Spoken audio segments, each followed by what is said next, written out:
자, 그러면 이제 첫 번째 세션을 시작을 할 텐데요. 첫 번째 세션의 주제는 창업가를 위한 실패학입니다. 우리가 보통 요즘에 뭐 취업도 좋지만 창업을 하면 훨씬 더 좋지 않을까라고 하는 이제 사회적인 분위기가 많이 생기고 있는 것 같은데요. 창업이라고 하면 아무래도 또 성공하게 되지 않을까? 성공하면 좋지 않을까? 또 실패하면 어떡하지? 이런 부분들에 대한 고민을 많이 하게 되죠. 그래서 이제 이런 내용들을 오늘 두 분의 연사분들, 실제 창업을 하신 경험을 가지신 분들께서 우리와 함께 나누어 주실 예정입니다. 그 첫 번째 연사분을 이제 소개를 드릴 텐데요. 이용관 블루포인트 파트너스 대표님이십니다. 이용관 대표님은 우리 카이스트의 동문이시죠. 그래서 물리학 학사, 석사, 박사 학위를 받으셨고요. 또 박사 과정 중에 연구하시는 내용을 가지고 플라즈마를 측정하고 제어 발생시키는 뭐 이런 장비들을 개발을 하셔서 플라즈마트라는 회사를 창업을 하셨습니다. 그리고 이제 물론 뭐 사업을 하시는 중간에 뭐 좀 아이템이 바뀌었다고도 말씀을 해주시는데요. 결국은 미국 나스닥 상장사인 MKS 인스트루먼트의 이 플라즈마트를 2012년에 매각을 하셨고요. 그래서 2014년부터는 초기 기술 스타트업 투자 전문 엑셀러레이터인 블루포인트를 창업을 해서 현재 대표직을 맡고 계시고, 또 한국 초기 투자기관 협회의 회장님으로 2020년부터 재직하고 계십니다.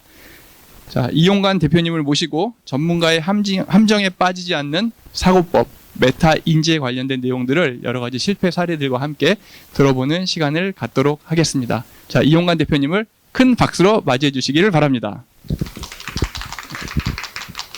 안녕하세요. 제 소개를 먼저 드릴게요. 저는 블루포인트 파트너스를 맡고 있는 이용관입니다. 지금까지 저도 이제 창업을 하고 또 한 260개 정도 회사를 이제 투자를 했는데, 이제 그걸 하면서 되게 많은 좀 그 경험들을 하게 됐어요. 그 경험이 굉장히 빠르게 성장하는 경험도 지켜보기도 하고, 근데 또 굉장히 어이없이 망하는 경우도 되게 많이 봤어요. 그래서 그 둘의 차이가 뭘까 라는 거에 대한 이제 고민이 좀 많이 있었고요. 오늘은 좀 그 고민들을 하면서 느꼈던 것들을 좀 설명을 드리려고 합니다. 실은 제가 겪은 것들을 그전에는 어떤 단어나 이런 문구로 좀 정의를 하지 못했어요. 분명히 뭐가 있는 것 같은데 그걸 뭘로 정의하지? 라는 걸 좀 고민을 하다가 제가 유튜브에서 그 아주대 심리학과 교수님인 김경일 교수님 유튜브 강연을 듣고 제가 메타인지구나 라고 이제 알게 됐어요. 그래서 그거에 대해서 좀 설명을 해보려고 해요. 김경일 교수님이 이제 인지심리학을 이렇게 주로 하시는데, 이분이 이제 제가 처음 본 동영상은 이거였어요.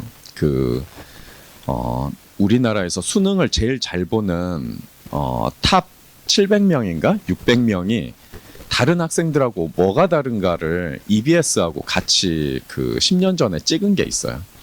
근데 그게 방송을 찍다 보니까 가족의 소득이나 부모님의 뭐 학력이나 뭐 어떤 그런 지원이나 이런 거하고 별 상관이 없는 거예요. 진짜 뛰어난 사람들은. 그래서 이제 미궁으로 빠져들다가 김경일 교수님이 메타인지일 수 있다. 그래서 이들의 습관을 보니까 잘하는 사람들은 설명을 엄청나게 쉬는 시간에 많이 하는 거예요, 친구들한테. 그래서 이제 그걸 보고 상관성을 발견을 하게 되는데, 결국은 굉장히 뛰어난 성적을 내는 친구들은 메타인지력이 엄청 뛰어나다. 그럼 메타인지력이 뭐냐? 저는 이걸 창업씬에서도 몇 년 전부터 저는 경험적으로 느끼고 있었거든요. 그래서 오늘은 이거에 대해서 좀 설명을 해볼까 해요. 메타인지는 그냥 쉽게 말하면 내가 뭘 알고 있고 내가 뭘 모르고 있는지, 나의 상황을 좀 객관적으로 인지할 수 있는 능력이라 해요. 심리학에서는 뭐 이런 식으로 측정을 해요. 예를 들면 어떤 단어 같은 거를 기억나는지 이렇게 한 20개 정도를 뭐 30초 동안 보여줘요. 그리고 그거를 적게 해요. 뭐가 기억나냐, 몇 개 맞추는지. 근데 이건 단순한 기억력 테스트잖아요. 근데 여기서 메타인지 테스트는 어떻게 하냐면 그 전에 물어봐요. 너 몇 개 맞출 것 같아. 그래서 자기가 얼마나 맞출 건지를 개수를 적고 그 테스트에 임하는 거예요. 근데 메타인지력이 뛰어난 사람은 그 갭이 되게 좁아요. 아, 나 10개 맞출 것 같아. 그럼 10개 근처에서 하고 뭐 18개. 그럼 18개. 근데 많이 맞출 것 같은데 뭐 적게 맞춘다든지 적게 맞출 같은데 많이 맞춘다든지 이건 이제 메타인지력이 좀 떨어지는 거죠. 그래서 나의 상황을 되게 잘 아는 게 굉장히 중요하다. 그 인지력이에요. 실은 제가 이제 창업으로 하기 전에 이게 저는 이제 좀 다른 책들을 많이 읽으면서 굉장히 여러 군데서 이 메타인지가 인류가 굉장히 많이 경험을 하면서 이미 알고 있었다라고 이제 느꼈던 게 소크라테스 너 자신을 알라라고 얘기를 했었고, 예를 들면 성경에도 보면 이런 구절이 있다고 그래요. 잠언에. 저는 이 말을 최근에 봤어요. 이 구절을. 전 좀 소름이 돋았던 게 네가 스스로 지혜롭게 여기는 자를 보느냐? 그보다 미련한 자에게 오히려 희망이 있느니라 라는 말이 저는 약간 소름이 돋았던 게 뭐냐면, 스스로 지혜롭다고 여기는 게 창업에서는 너무너무 위험하거든요.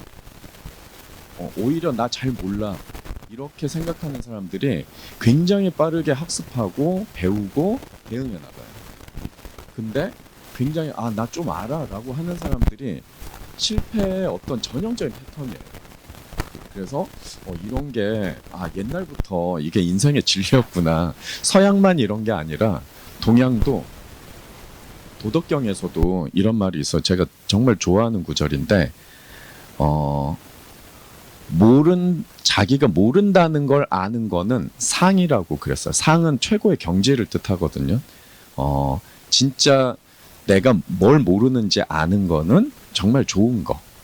그리고 뭘 병이라고 해놨냐면 자기가 뭘 모르는지도 모르는 거.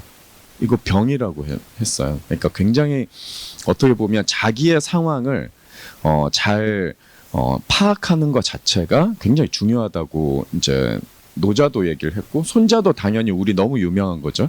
지피지기 100점 불태라는 게 나를 알고 상대방을 알면 전혀 위태롭지 않다는 뜻이기도 하고, 그다음 뭐 공자도 똑같이 해서 아는 것을 안다고 하고 모르는 것을 모른다고 하는 것, 인정하는 것, 이게 곧 알미라고 했어요. 이게 동서의 옛날에 이런 얘기들이 이제 되게 많았고, 당연히 현대에도 너무 유명한 말이 있죠. 스티브 잡스가 했던 말, stay hungry 뒤에 stay foolish라는 말이, 내가 항상 어리석을 수 있다. 그거를 계속 그 스탠스를 견지해야 내가 새로운 거를 배우고 내가 틀렸다는 가능성에 대해서 고민을 하게 되고, 그래서 내가 보완을 하게 되거든요. 그래서 모든 발전의 시작점은 나의 어떤 상황을 인정하는 거거든요. 상황을 이해하고 인정하고 그걸 보완하려는 노력이 있을 때 이제 발전이 되는 건데, 그래서 이게 인생에서도 그렇고 특히 창업신에서도 되게 중요하다. 뭐 많은 경영 구루들이 한 말들도 많아요. 이런 식으로. 그래서 이제 이게 이제 메타인지에 대해서 이게 갑자기 나온 게 아니고, 어떻게 보면은 이런 식으로 정의만 안 돼 있었지, 심리학적 정의만 안 돼 있었지, 되게 오래 전부터 수천 년 동안 사람들한테는 큰 어떤 그 경험적인 지혜를 주고 있었다라고 이제 저는 생각을 하고요. 이거를 이제 이렇게 공부를 할 때는 제일 좋은 것 중에 하나가 설명을 해보는 습관을 가지는 게 되게 중요하대요. 이게 내가 진짜 이걸 막연하게 아는 건지 진짜 알고 있는 건지를 자기가 확인해 보려면 남한테 설명을 해보면 제대로 알지 않으면은 이게 제대로 설명이 안 된대요. 그래서 설명하는 습관, 이게 이제 굉장히 중요하다고 그래요. 그래서 아이들한테는 학업에 굉장히 중요한 그 방법 중에 하나고요. 이제 창업 쪽으로 넘어와서 이 메타인지가 저는 창업가의 가장 가운데 있어야 되는 역량이라고 생각해요. 저는 이제 메타인지라는 말을 몰랐을 때는 이렇게 현실 인식 능력이라고 저는 생각했었어요.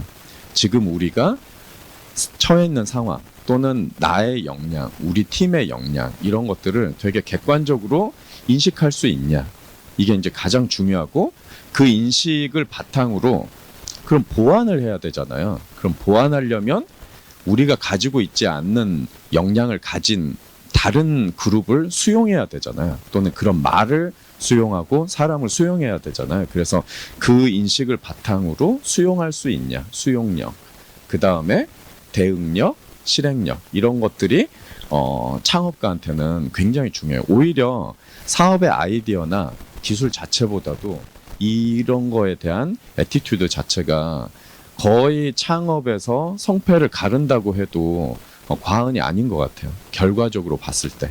그래서 그 관점이나 인식이나 이런 것 자체가 훨씬 더 성패에 영향을 많이 주더라 하는 거고요.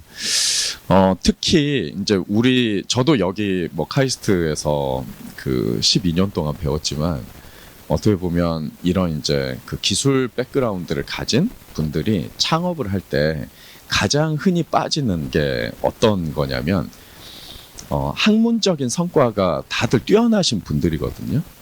근데 그 학문적 성과를 그 뛰어난 그 성공의 경험을 그대로 사업적 역량으로 비약시켜서 똑같이 여기서도 내가 사업적 역량이 높다고 스스로 판단하는 경우가 되게 많이 발견이 돼요. 실은 이게 메타인지 부조화의 가장 큰 거라고 생각해요. 예를 들면은 어떤 기술이 있는데 이거를 저도 인터뷰를 해보면 가서 이것 가지고 창업하시겠다고 그래서 이제 가서 인터뷰를 해보면 이거는 거의 다 됐다는 거예요. 바로 회사에서 가져가서 이거 적용해서 적용하면 다 양산하고 팔 수 있다라고 얘기를 되게 많이 해요. 근데 실제로 가서 보면 품질의 개념도 없고 양산의 개념도 없고 뭐 그 안에 서플라이 체인이나 프라이싱에 대한 개념이 전혀 없어요. 그냥 가져가서 하면 다 됐다. 되게 기능적인 거에만 초점을 맞춰서 이 기술을 바라봐요. 이게 그런 성능이 나오느냐라는 거에 대해서만. 근데 이게 커머셜라이즈 한다는 건, 사업화한다는 거는 굉장히 다른 문맥들이 같이 해결돼야 되거든요. 근데 그런 것들을 되게 그런 것이 중요하다는 것 자체도 인식을 못 하세요. 그러면은 당연히 이제 학문적인 이런 아카데미 쪽에서의 그 경험이나 실적만 있으니까 모르는 건 전 당연하다 생각해요. 근데 중요한 거는 그분이 이거를 다른 경영적인 부분이나 상업화할 때 굉장히 이런 부분도 중요해라고 인식을 하면 괜찮은데 이 부분을 그냥 무시하시거든요. 이거는 그냥 별거 아니야. 그냥 뭐 내 친구가 경영과 교수인데 뭐 내 친구가 어디 뭐 대기업 뭐 이사인데 이거 그 친구 좀 도움 받아서 우리가 그냥 하면 되라고 되게 나이브하게 생각하는 경우가 정말 많아요. 그거는 그 아까 메타인지에서 우리의 사업적 역량이 생각보다 되게 크다고 착각하는 거하고 똑같거든요. 그래서 지금의 우리 상황이 우린 기술만 있어. 이쪽은 정말 우리는 이게 10이야. 나머지 90을 채워야 돼. 이렇게 생각하는 거하고 우리는 이미 90이야. 10만 조금만 하면은 바로 팔 수 있어. 라고 생각하는 팀은 1년, 2년, 3년 뒤에 완전 달라져 있어요. 바로 팔 수 있다고 생각하는 팀은 바로 팔 수 있다고 생각하기 때문에 좋은 사람도 불러올 필요도 없고 예를 들면 뭐 투자도 많이 받을 필요도 없고 세일즈를 굳이 안 해도 된다. 우리 기술 다 돼 있으니까. 근데 나머지 90을 채워야 된다고 생각하는 사람은 야 우리 뭐 이거 그 상업하는데 이거 제품에서 뭐가 중요하지? 프라이싱 잘 된 거야? 마케팅 어떤 거야? 이거 오퍼레이션도 엄청 힘든데 막 그렇게 생각하면 진짜 좋은 인재들을 데려와서 이걸 보완하려는 노력으로 해결점이 귀결되거든요. 그래서 이 인식 자체를 내가 아무리 좋은 기술이라도 나는 이게 상업화하는데 사업하는데 이게 10%밖에 차지를 안 해 라고 하는 생각이 이거 전체 90%는 우리가 다 해놨어 라는 생각보다 훨씬 더 발전적이고 빠르게 성장한다. 결국은 이 상황을 어떻게 인지하냐가 사업의 성과를 가른다고 생각해요. 지금은 누구든지 어떤 사업이든지 특히 크게 되려면 혼자 할 수가 없거든요. 진짜 세상의 인재를 엄청나게 모아가지고 판을 크게 하고 진짜 빅가이드라고 이런 사업들을 펼쳐나가야 되는데 그런 것들이 안 되는 거죠. 90이 돼 있다고 생각합니다. 그리고 90이 돼 있다고 생각하면 인재들도 흥미를 잃어요. 다 돼 있는데 내가 가서 할 게 뭐가 있지? 라고 생각하는 거예요.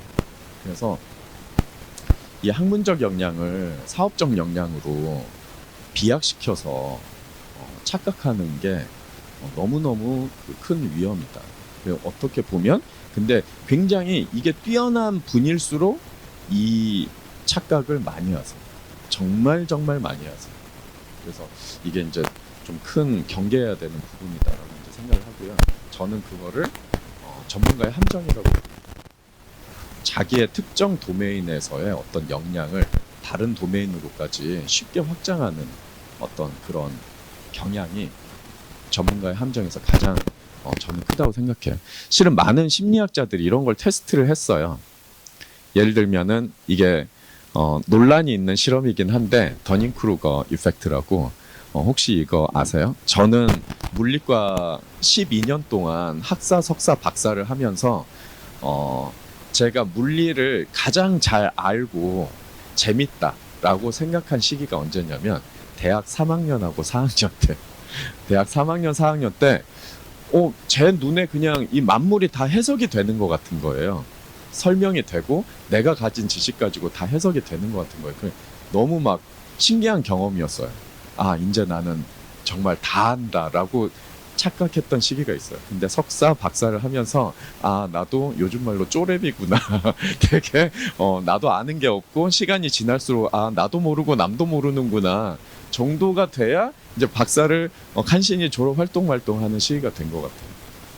어떻게 보면 많은 분들이 인지부조화가 생기는 게 실제로 자기가 했던 경험 가치가 되게 짧을 때 자신감은 맥스를 쳐요. 이럴 때 예를 들면 제일 무서운 사람이 이런 분도 많아요. 평생 연구만 하셨는데 경영대학원을 한 1년 다녔어요. MBA로 1년 또는 2년. 그러고 나서 너무 막 자신감이 있는 거예요. 경영에 대해서. 솔직히 말씀드리면 MBA에서 하는 거는 전혀 실행에 도움이 안 돼요. 저도 일부 코스를 했지만 그거는 자기가 엄청난 경험을 사업적 경험을 하고 그 휴리스틱하게 경험적으로 다 그거를 체계화해 놓은 거잖아요. 그걸 먼저 학문적으로 배워서 내가 실행하는 거는 정말 어려워요. 근데 그걸 조금 배우고 막 그걸 이제 막 이렇게 하기 시작해요. 그것까진 좋은데 다른 어떤 의견이나 그런 것들을 더 듣지를 않게 돼요. 굉장히 이제 무서운데 실은 그래서 그 메타인지가 중요한 의사결정에서 굉장히 중요한 역할을 한다라고 볼 수 있고요. 창업가에서 메타인지 어떻게 향상시킬까? 저는 이걸 말씀드리기 전에 여러분들 총명하다라는 말 알죠? 뭐 스마트하다, 뭐 총명하다 그러잖아요. 총명하다가 어떤 한자가 어떤 뜻인지 혹시 아세요? 총명. 총명은 그 총자가 귀밝을 총이에요.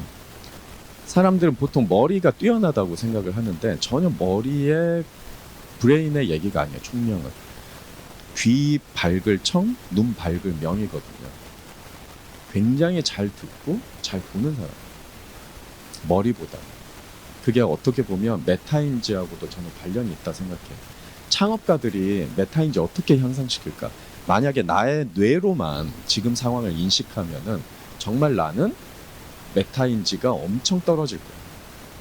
계속 나한테 뭔가 현실의 상황을 냉정하게 얘기를 해주고 또는 좋은 기회가 있으면 그걸 얘기를 해주는 거를 내가 들어야 되는데 그거가 회사에서는 정말 쉽지 않아요. 예를 들면 제가 대표인데 대표가 야, 뭐 회사에 뭐 이런 거 불만 없어? 뭐 이러고 저는 평소에 뭐 이렇게 되게 별로 말도 안 하는 사람인데 갑자기 회사 구성원 불러다 놓고 그런 얘기를 하면 그분이 나한테 그런 얘기를 충분히 잘 해줄까요? 전혀 안 해줘. 이 사람이 어떤지도 모르고 이 말을 했다가 그런 말을 했다가 불이익 당할지도 모르고 또 말한다 해서 이게 반영될지도 모르고 굉장히 여러 가지 리스크가 있잖아요. 말 안 해요. 그래서 많은 사람들이 스타트업의 생명은 굉장히 빠른 어떤 그 실행력, 기회나 리스크가 여기 있으니까 이건 피하고 이건 잡읍시다라는 거를 즉각적으로 굉장히 빠르게 소통하고 그걸 빨리 결정하고 실행하는 거가 가장 큰 경쟁력인데, 만약에 문화 자체가 또는 대표이사의 메타인지 자체가 그게 안 돼 있으면은 그런 주변에서 오는 경고음이라든지 주변에서 주는 기회들을 다 그냥 놓치게 돼요. 그래서 대표들이 특히 서구권을 중심으로 이런 문화가 발달했었어요. 우리가 말하는 수평적 문화. 그 수평적 문화는 다른 게 아니에요. 뭐 그냥 뭐 서로 친하게 지내자 이런 류의 것이 아니에요. 그건 굉장히 치열하게 해서 나온 어떤 문화거든요.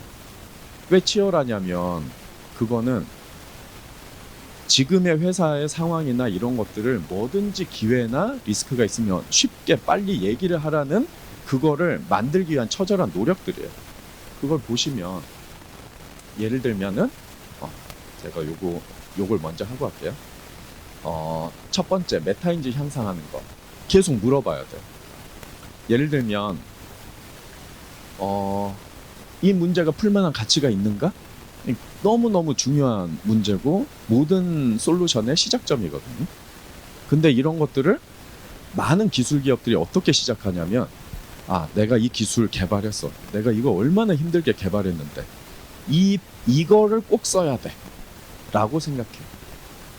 문제에서 시작하는 게 아니라 내가 나의 과거와 막 사랑이 엄청나게 묻어있는 피와 땀이 묻어있는 이 기술을 그냥 버릴 수가 없다. 이걸 어떻게든 써야 된다 라고 생각해요. 그래서 이런 사업 계획서를 보면은 기술을 중심에 두고 어플리케이션이 한 10대 개가 붙어 있어요. 그냥 스스로 소설을 쓴 거예요. 어떤 거 하나도 문제에서 그 문제의 어떤 치열한 고민에서 이걸 해결하기 위해서 그러다 보니까 여러 개 솔루션을 고민해 봤는데 그 중에 이게 제일 좋아. 경제성이든 실현 가능성이든 뭐가 제일 좋아해서 이 기술이 내가 개발한 기술이 채택되면 그건 되게 좋은 건데, 그렇게 시작을 하지 않고 내 기술을 중심에 두고 많은 것들을 막 아전인수격으로 이것도 할 수 있고 저것도 할 수 있다고 해요. 대부분 10대 개 중에 하나라도 우리 걸 적용할 수 있으면 진짜 운이 좋은 거예요. 그만큼 사업은 내가 가진 기술 가지고 하기가 쉽지가 않아요. 저도 여기서 박사까지 했는데 제가 논문을 쓰고 한 거 가지고 사업이 안 됐어요. 너무너무 필요한 기술인데 사업 모델이 성립할 수 없는 기술이었어요. 그래서 결국은 나중에 7년 동안 고생하고 다른 사업 모델로 바꿨어요. 제가 그거를 시작할 때 알았더라면 훨씬 더 빠르게 더 큰 성과로 낼 수 있었을 텐데, 어떻게 보면 저도 제가 한 게 너무 중요하다고 생각하고 7년을 날린 거예요. 그래서 저는 그게 어떻게 보면 실패한 성공이라고 생각해요. 개발은 한 번도 실패한 적이 없어요. 정부 과제도 한 번도 실패한 적이 없어요. 근데 그 7년 동안 한 번도 사업적으로 성공한 적이 없어요. 왜냐하면 내 중심으로 계속 했어요. 안 망한 게 신기할 정도로. 그래서 저도 창업가 스스로도 이런 것들에 대해서 굉장히 질문을 많이 해봐야 돼요. 우리 일하는 문화? 모든 것을 의심하고 다시 생각해 봐야 돼요. 그리고 그거에 대한 의견들을 굉장히 많이 들어야 돼요. 지금 바로 할 수 없어도 그런 얘기들은 계속 듣는 문화 자체가 되게 중요한 거예요. 아까 총명하다 그랬는데 이거를 경영자들도 정말 그 회사 내부의 구성원이나 외부의 사람들한테 이런 것들을 어떻게든 기회 하나 리스크 하나라도 더 잡아내려고 엄청나게 노력을 많이 해요. 그래서 어떤 노력을 하냐면 제일 처음에 여기 보시면 어떤 노력을 하냐면 1번 옷을 이들이 왜 이렇게 입을 것 같아요? 엄청난 부자들이잖아요. 그렇죠? 근데 우리가 보기에는 뭐 거적대기 같은 후드티나 이런 거 티만 맨날 입고 다녀요. 그것도 맨날 똑같은 이. 저도 뭐 많이 그런데 회사 뭐 로고가 바뀌었든 뭐가 바뀌었든 해요. 왜 이러고 다닐까요? 급하니까 뭐 일 좀 편하게 바로 하고, 옛날에 뭐 일하다가 잠들고 자다가 다시 일어나서 일하고 이럴 때도 좋긴 하죠. 근데 저는 이렇게 입는 거의 가장 큰 목적은 나는 여러분들이 얘기를 편하게 할 수 있는 사람이야 라는 거를 온몸으로 보여주는 거거든요. 내가 만약에 정장을 입고 이렇게 항상 이렇게 딱 풀장착을 하고 그렇게 있으면 암만 해도 가서 그렇지 않아도 지위도 나보다 한참 높은데 그 사람한테 가서 근데 실은 회사가 이런 문제가 있는데 이런 말을 못 하잖아요. 그래서 다 이런 옷을 입는 게 그런 얘기들을 누구든 거리낌 없이 해라 라는 거고, 그 다음 두 번째는 호칭도 바꿔요. 호칭도 누구님, 뭐 어떤 회사 저희는 솔직히 막 섞여 있어요. 뭐 누구님, 뭐 대표님 막 이런 게 섞여 있는데 어떤 데는 그냥 님자도 없애고 이름만 부르는 데도 있고, 뭐 이름님 이렇게 하는 데도 있고, 그거는 다른 게 아니에요. 옷도 있지만 말하는 거에서도 격을 없애야 그런 것들을 조금이라도 더 쉽게 말할 수 있다라는 거예요. 실은 의사결정을 뭐 아무나 한다는 게 아니잖아요. 이거 자체는 내가 최종 결정은 예를 들면 대표가 하지만 그래도 지금 상황을 정확하게 내가 알고 있는 거하고, 내가 들은 말이 2개밖에 없는 거하고, 내가 들은 말이 10개 있는 거하고 중에서 선택하는 거는 당연히 확률적으로 10개 중에 하나를 선택하는 게 훨씬 더 좋겠죠. 실패할 확률이나 좋은 기회를 잡을 확률이 더 높겠죠. 그래서 그런 옵션들을 많이 확보하려면 경영자가 굉장히 나한테 들어오는 언로 자체가 이제 이렇게 좀 그 유연하게 튀어 있어야 된다. 그 다음에 공간도 마찬가지죠. 이건 이제 저희 회사 블루포인트가 처음 만들었을 때 갔던 회사, 있었던 회사인데, 연구단지 그 복지회관인가 뭐 그 근처에 있어요. 저기 연구단지 사거리에 있는 리브리스라는 되게 유명한 북카페였고, 여기를 이제 처음에 들어갔어요. 들어갔던 이유는 딱 하나예요. 실은 저는 예전에 투자자가 너무 무서웠어요.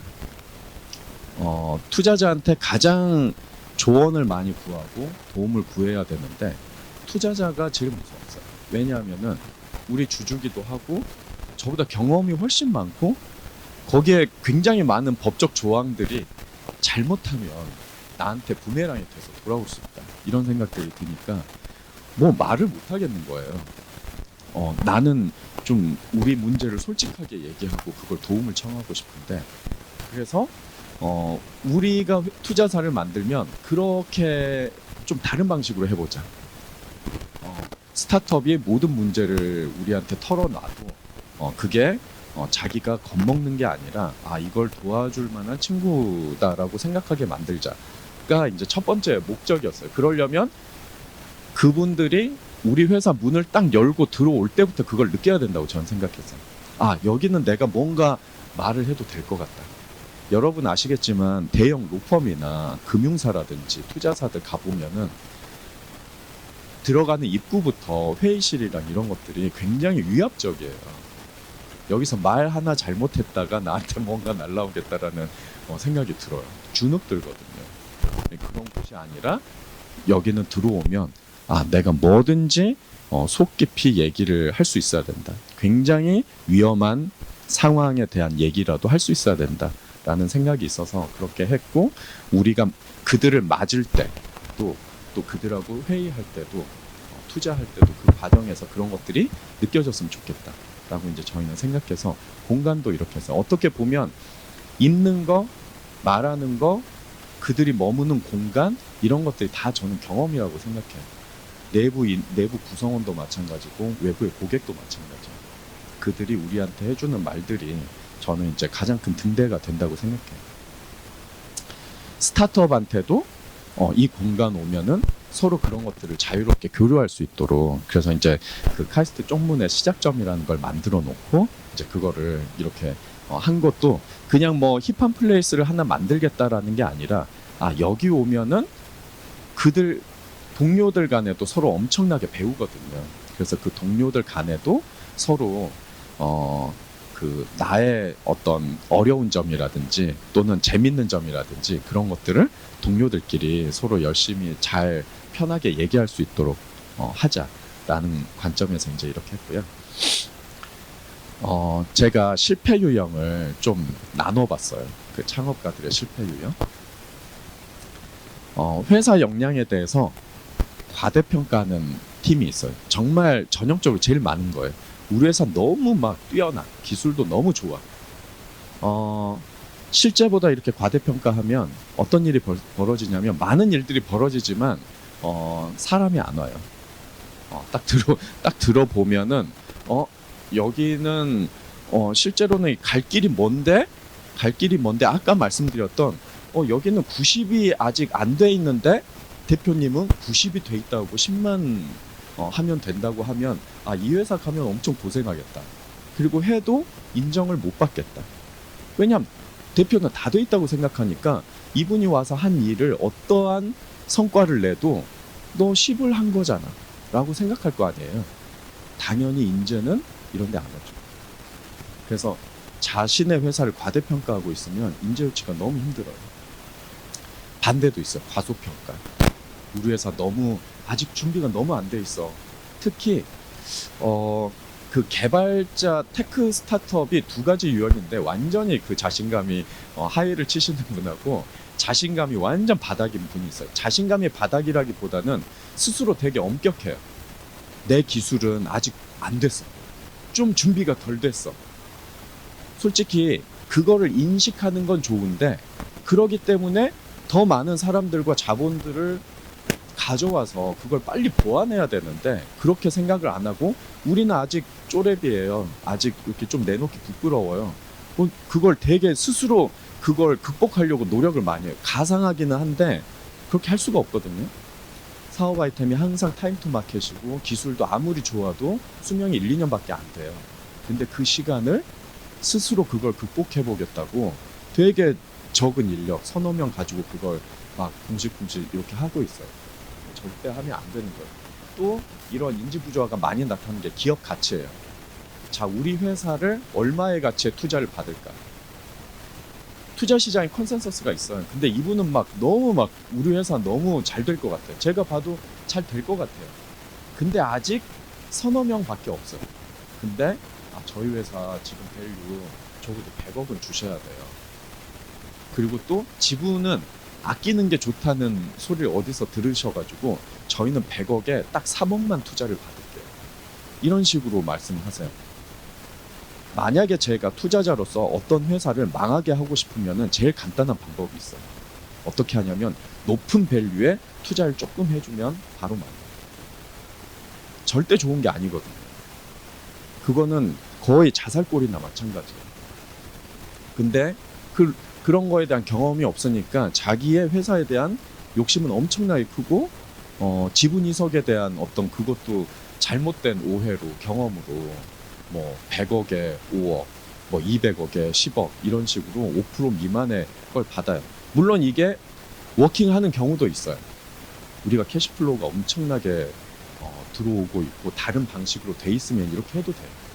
근데 대부분 회사는 그렇지 않아요. 번 거 가지고 성장을 감당할 수 없어요. 그분 대표님 말대로 우리 회사 빠르게 성장한다 해도 그 성장을 아무리 우리가 사업이 잘 돼도 수익 가지고 감당할 수 없어요. 사업을 잘 모르시는 거죠. 결국은 투자 유치에 난항을 겪게 돼요. 대부분 안 돼요. 저희도 마지못해서 높은 밸류에 조금 투자해준 경우가 있어요. 대부분 회사가 안 좋아졌어요. 이런 경우도 있어요. 우리가 제시하는 서비스 가치, 고객에 대한 서비스 가치를 착각해요. 이거 해주면 고객들이 좋아하겠지. 근데 실제로는 우리가 제공해주는 가치는 그냥 인위적으로 우리가 만든 거지 고객이 실제 원하는 가치가 아닌 경우도 정말 많아요. 이거 확인하는 작업을 진짜 치열하게 해야 되는데 많은 분들이 스티브 잡스처럼 생각해요. 내가 만들어서 뿌렸더니 다 좋아하더라. 이런 일은 세상에 거의 없어요. 그래서 내가 생각하는 고객 가치하고 실제로 고객이 말하는 고객 가치는 정말 치열하고 엄밀하게 따져서 해야 돼요. 이 인지 구조화도 굉장히 심해요. 마지막으로 저희 그 성공 사례를 말씀드릴게요. 저희 회사 동문이에요. 플라즈마 앱이라고 얼마 전에 상장했어요. 요즘 장이 안 좋아서 좀 떨어졌다가 어제 굉장히 많이 올랐어요. 플라즈마 앱이라는 회사가 있는데 이 회사는 이 아이템이 4번째인가 5번째 아이템이에요. 저는 이 회사에 대해서 엄청난 애착이 있어요. 왜냐하면 저도 플라즈마를 했고 플라즈마를 제대로 해서 상장한 회사가 우리나라에 없어요. 그래서 저도 상장하려다가 그냥 매각하고 말았었고, 그래서 이 회사가 됐으면 좋겠다라는 생각으로 가지고 있었고, 하나만 말씀을 드리면, 방금 고객 가치를 확인하는 그 부분에 대해서 말씀을 드리면, 이 회사는 이게 되게 조그마한 장비인데 치과 의료 기기를 멸균하는 거예요. 우리 뭐 드릴도 있고 뭐 이런 뭐 칼날 같은 거 집게 이런 거 있잖아요. 그거를 소독하는 멸균기예요. 그 핸드피스라고 하는데, 핸드피스는 소독하는데 몇 시간이 걸리냐면 3시간에서 5시간 걸려요. 이 시간이 중요한 게 뭐냐면, 우리가 하루에 100명의 환자를 본다. 그럼 이 핸드피스 100개가 필요해요. 당연히 그렇잖아요. 왜냐하면은 3시간, 5시간 동안 살균해야 되니까 하루에 이 핸드피스는 한 사람한테밖에 못 써요. 여기에 쓰면 그 핸드피스가 5분에서 7분에 멸균이 돼요. 뭐가 좋을까요? 좀 빨리 되니까 그냥 빠르면 뭐든지 다 좋죠. 그렇게 막연하게 생각해요, 엔지니어들이. 근데 이들이 병원에 공문 보내서, 자기네들도 너무 답답하니까 공문 보내서 직접 멸균하는 체험을 하면서 엄청난 딥 인터뷰를 해요. 그러고 나서 내린 결론이 뭐였냐면, 고객 가치는 뭐냐면, 시간을 줄여주면 뭘 할 수 있냐면, 100만 원짜리 핸드피스 100개가 우리 병원은 필요했는데 이 장비를 들이면 100만 원짜리 핸드피스 20개면 돼. 왜냐하면 계속 멸균해서 쓰면 되니까. 그러면은 1억의 초기 투자비가 2천만 원으로 줄어들잖아. 엄청난 거예요, 실은. 내가 병원을 차리는데 의료기기 비용이 이 비용이 1억에서 2천으로 준다고? 이걸 사면 너무 좋잖아.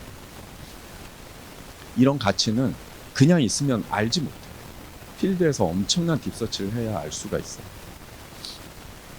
방금 전에는 대학원생이 교수님이 고문을 해주고 대학원생이 직접 대표를 하면서 창업한 사람. 두 번째는 카이스트 물리과 교수님이 창업한 토모큐브라는 회사예요. 처음에 이분은 우리가 투자해서 막 만드니까 와서 3D 현미경인데 홀로그램으로 3D 볼 수 있다. 세포 내부도 볼 수 있다. 그래요? 사업 모델이 뭔데요? 현미경 앞에 붙이면은 이게 되는 편광 필터를 팔 거야 라고 저한테 그러는 거예요. 편광 필터를 판다? 물론 모든 현미경에 붙이니까 좋긴 좋겠죠. 근데 너무 시장이 작은 거예요. 그래서 같이 스터디에서 어떻게 했냐면, 이거는 현미경 자체를 만드셔야 된다.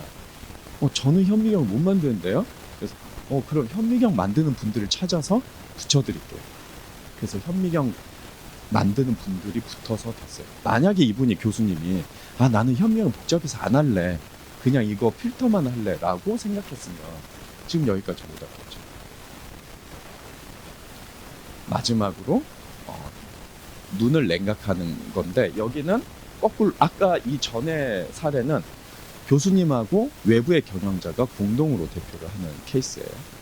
그 다음에 여기는 교수님만 대표를 하시는 분이에요. 그래서 학생, 그러니까 전문 경영이나 학생, 교수님, 이게 이제 역할이 서로 조금씩 비중이 바뀌는 케이스로 제가 말씀드렸어요. 여기는 이제 안과 질환 중에 IBT라는 시술이 있는데, 마취를 주사로 하는 게 아니라 냉동으로 마취하는 되게 혁신적인 기술이에요. 시간 관계상 넘어가고 정리를 하자면, 많은 분들이 저는 이렇게 생각했으면 좋겠어요. 사업을 하는 거나 어떤 걸 할 때 질문에도 그게 있던데, 실패가 두려워서 시작도 못하는 경우가 되게 많아요.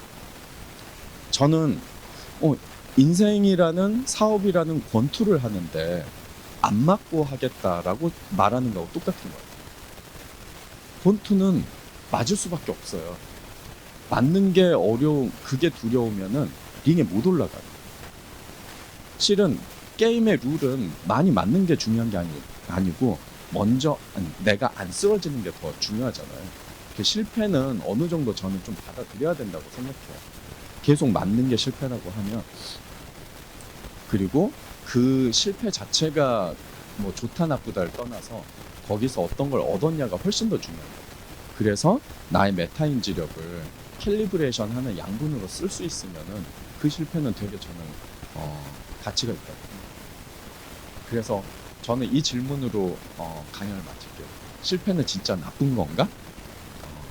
저는 그렇게 생각을 하지 않아요. 그 과정이 훨씬 더 중요한 것 같아요. 예를 들면은 저희가 투자를 했는데 어떤 분이 엄청나게 크게 성장을 하고 성과를 냈어요. 그리고 저희도 투자 이익을 되게 많이 얻었어요. 근데 다시는 저기 투자하고 싶지 않다. 이런 회사도 있어요.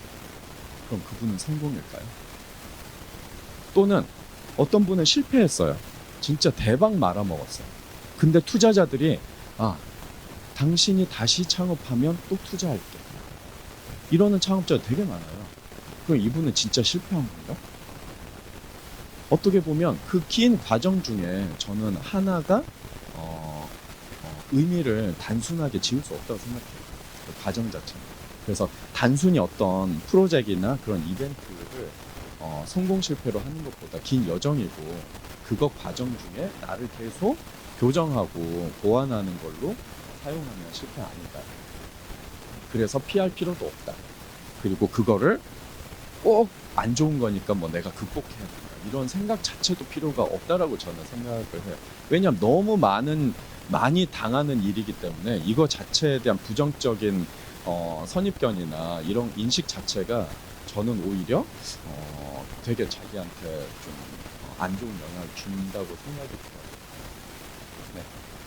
뭐 저는 솔직히 이런 관점에서 강연을 해보지 않아가지고 어떠셨을지 모르겠는데 이만 마치고 질문 받도록 하겠습니다. 감사합니다. 네, 좋은 강연 감사드립니다. 네, 사실 뭐 실패하는 부분들이 그냥 그게 실패한 걸로 그냥 끝나면 큰 의미가 없을 수도 있는데 그게 데이터화되고 자산화돼서 다른 사람들이 배울 수 있다면 시행착오를 줄이고 굉장히 의미 있는 일들이 될 수 있겠죠. 오늘 여러 가지 실패하는 경우들에 대한 사례들을 굉장히 잘 설명해 주셔서요. 그런 부분들이 오늘 듣는 사람들에게 많은 도움이 되지 않았을까 싶습니다. 질의응답 시간인데요. 뭐 사전 질문 받은 부분들도 있고 여러 질문이 준비되어 있는데 일단 현장에 계신 분들 중에서 혹시 궁금하신 부분 있으면 먼저 현장 분들로부터 질문을 한번 받아보도록 하겠습니다. 네, 여기 손 드셨네요. 마이크 저쪽 전달 부탁드립니다. 네, 그리고 이동하는 동안 잠깐 광고처럼 말씀드리면 그 외국 분들도 지금 많이 참여해주고 계신데 줌으로를 통해서 통역이 지금 제공이 되고 있는데 테크니컬한 부분이 조금 문제가 있는 것 같아요. 그래서 새로운 링크를 다시 지금 공지를 하고 있으니까 온라인으로 참여하시는 분들은 줌 채팅창에 있는 링크를 활용을 해서 새로운 링크로 들어가서 통역 받을 수 있습니다. 네, 그걸 참고해 주시기 바랍니다. 네, 질문 부탁드립니다. 네, 우선 이 대표님의 그 색다른 그 강연 너무 좋았습니다. 감사하고요. 조금 전에 그 실패 사례들을 몇 개 나열해 주셨는데 이 대표님 판단에는 그게 매우 좋은 아이템 기술이었다고 말씀을 하셨어요. 그렇다면 혹시 그 팀들 다시 모아서 팀 빌딩을 해서 그 아이템을 사업화로 만들어 볼 생각은 혹시 안 해보셨는지? 그 아이템 그 팀 자체는 그렇게 됐지만 근데 되게 좋은 거고요. 근데 그럴 수 있는 아이템이 있고 없는 아이템이 있는 것 같아요. 예를 들면은 예를 들어서 어떤 소재 기술인데 뭐 예를 들어서 이게 뭐 환경이다 이런 어떤 미션이나 아젠다나 이런 사람들이 되게 문제의식을 많이 가지고 있는 그런 기술 같은 경우는 말씀하신 대로 모으면 되게 많이 몰려요. 그러니까 우리가 평소에 많이 겪는 문제다. 근데 이게 산업에서 어떤 특정한 문제다 그러면은 그 도메인을 이해하는 분이 오셔야 되잖아요. 그래서 해보면은 생각보다 그 조합은 잘 안 만들어지더라고요. 네. 여기 질문. 강연 잘 들었습니다. 저도 지금 카이스트 물리학과 학부에 재학 중인데요. 네. 그래도 제 주변도 그렇고 물리학과나 다른데 친구들은 대부분 아카데믹으로 진로를 잡고 대학원에 진학하는데 혹시 대학원 진학이나 그 과정 중에서 이미 창업을 염두에 두고 계셨는지 아니면 졸업하다 어쩌다 보니까 창업을 하게 되신 건지 과정이 궁금합니다. 너무 좋은 질문이고요. 저는 물리과로 끝을 보겠다고 실은 물리과로 갔고요. 그때는 뭐 입자물리나 이런 거 너무 재밌어가지고 그런 거 하려고 하다가 대학 3학년 때 아니다. 너무 잘하는 친구들이 그때 많았어요. 다른 거. 그래서 이제 그게 있었고 그 다음에 석사 때는 다큐멘터리 PD 같은 걸 하고 싶었어요. 그래서 좀 그런 쪽으로 가볼까 하다가 또 한 번만 더 가보자 해서 다시 갔다가 결국 이제 박사 2년차 때 창업을 했고요. 저는 물리를 하면서 가장 고마운 거는 투자를 하면서 웬만한 기술들이 다 저한테 들어와도 깊이는 이해하기는 어렵지만 그래도 핵심을 캐치하는 데는 너무너무 도움이 되고 두 번째로 이 핵심을 다른 사람한테 굉장히 효과적으로 전달하는 데도 되게 도움이 됐어요. 그래서 저는 물리라는 학문이 저 지금 사업하는 거에는 너무너무 고마운 학문이었어요. 하지만 학문을 위해서 헌신했던 거는 3년밖에 없었다. 그 대신 전 논문은 많이 안 썼지만 특허는 엄청나게 많이 썼어요. 한 50건 정도 썼어요. 학교 다닐 때 한 30건 정도 썼을 거예요.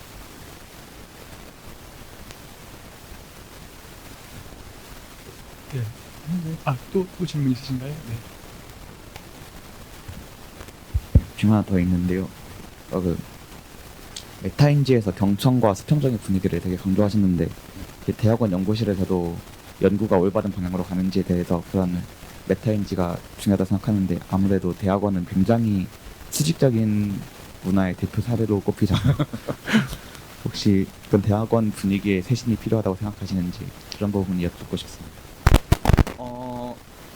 저는 뭐 교수님마다 좀 다르기는 한데 솔직히 뭐 이런 말 총장님 계시지만 제가 이런 말 대학이 좀 개혁이 많이 필요한 사회라고 저는 생각해요. 그래서 실은 지금 어떻게 보면 지식적으로는 유튜브나 뭐 다른 뭐 코세라나 굉장히 다른 지식 전달의 체계로는 훨씬 더 효율적이고 효과가 좋은 게 많거든요. 결국은 여기에서 해야 되는 거는 그들 간에 모여 있을 때 해야 되는 어떤 과제를 하는 과정에서의 그 경험들, 어떤 의사결정하는 과정이라든지 협업을 하는 과정, 커뮤니케이션을 하는 과정이 결국은 학교에서 배울 수 있는 되게 중요한 거라고 생각하거든요.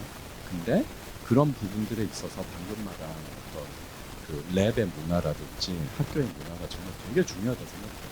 그래서 그게 저는 좀 많이 좀 바뀌었으면 좋겠다라는 생각이 있고 솔직히 저희 그 교수님은 정말 그런 걸 너무 잘해 주셨었어요. 실은 그 창업할 때도 그랬고 의사결정할 땐 그런 것들을 저 같은 경우는 너무 교수님한테 지원을 많이 받았는데 실은 창업이나 혁신이나 이런 것도 좀 랩 문화하고 되게 영향이 있다고 저는 생각해요. 네, 새로운 시대의 대학교의 역할 해야 될 변화 방향까지도 잘 말씀을 해주신 것 같습니다. 네, 시간 관계상 한번 마지막 질문 한번 네. 드려보도록 할게요. 사전 질문에 올라왔던 부분인데요.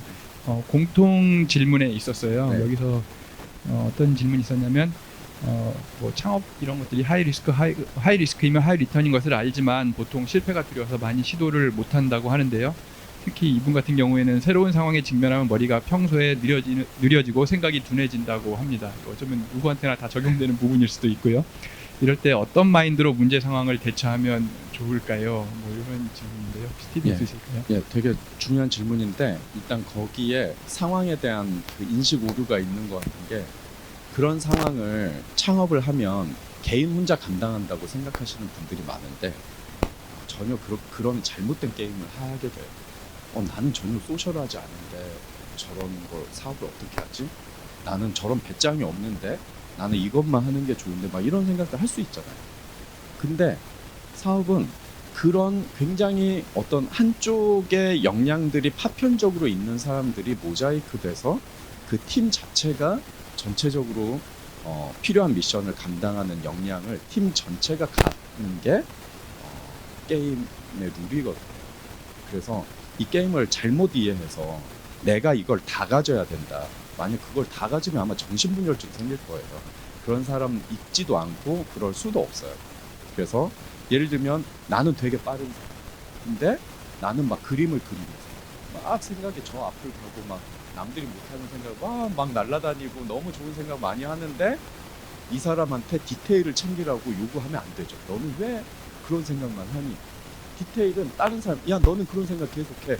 그 중에 하나 재밌는 거를 우리가 골라서 해보자. 누구는 전령 역할을 하고 누구는 그거를 하나하나 다 디테일을 완성하는 사람. 이건 양극단만 한 건데 나머지도 마찬가지예요. 되게 내가 뭐 인터널한 그런 그 습성인데 익스터널한 이 타입이 와서 보완하면 되잖아요. 나는 사람 만나는 거 좀 실은 너무 나한테는 힘든 일이야. 네가 좀 해줘. 이 사람 너무 즐거운 일이죠. 그래서 그거를 같이 한다고 생각하면 방금 아까 그 문제는 해결이 되지 않을까. 네, 감사합니다. 그러면 이렇게 첫 번째 강연을 마치도록 하고요. 정말 재밌고 좋은 강연 해주신 이용관 대표님께 큰 박수 부탁드립니다. 네, 감사합니다. 감사합니다.